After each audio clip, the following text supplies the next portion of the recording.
The Caged Skylark by Gerard Manley Hopkins. About the poet. Gerard Manley Hopkins S.J. was an English poet and Jesuit priest who rose to fame after his death as one of the most famous Victorian poets. His use of prosody, specifically his concept of sprung rhythm, as well as his technique of praising God using vivid imagery and nature, established him as a leading poet. Summary. Hopkins presents a thorough connection between the human spirit and skylark in the poem The Caged Skylark. In the octave, the human spirit of a living human being is compared to an imprisoned skylark, and in the sestet, the human spirit of the same human being is compared to a free skylark when resurrected after death. For your information, a sonnet's 14 lines are traditionally divided into an octave 8-line stanza and a sestet, a stanza of 6 lines. Sonnets usually have a defined rhyming pattern. As a dare-gale skylark scant in a dull cage, man's mounting spirit in his bone house, mean house, dwells that bird beyond the remembering his free fells. This in drudgery, day laboring out life's age. The poet compares the spirit of man to a caged skylark, which, despite the skylark having the courage to face a storm, it may be kept between the bars of a dull cage, just as much as the spirit of man, with the courage to rise to heaven. Man is contained within the home of the body, which is a miserable house of bones.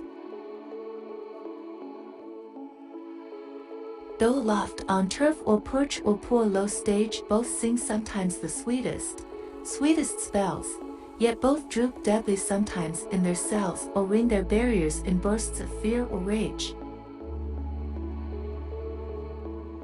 Expanding the comparison, the poet states that although their imprisonment, both the man and the skylark experience a secret joy and sing the loveliest songs.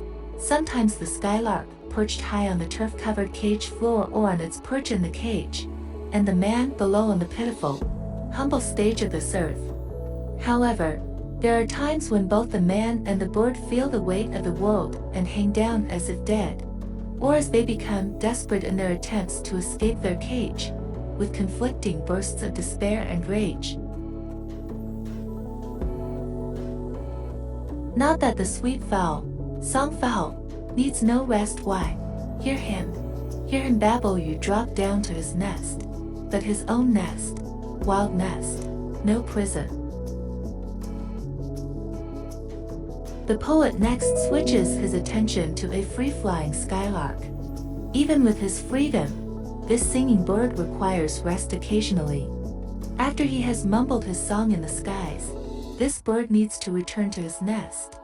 The difference is that the free bird can rest in his own nest, among some of the wildness of earth, instead of in a cage, where he would be stripped of his freedom.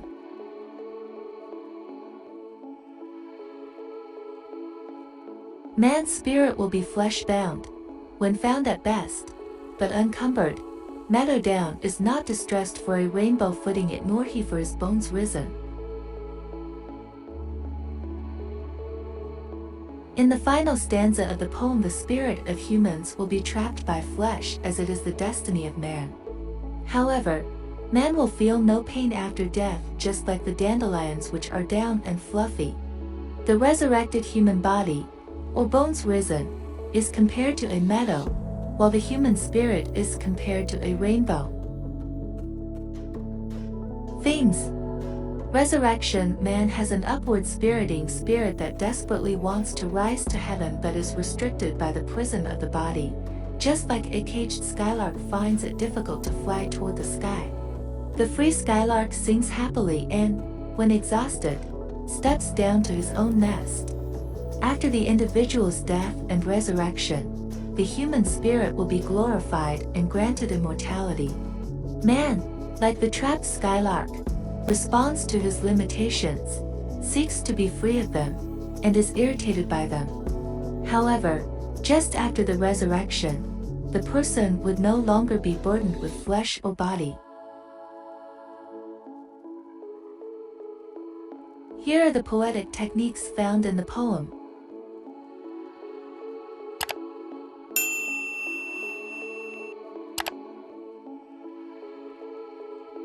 Thank you for watching. I hope you have a clear understanding of the poem.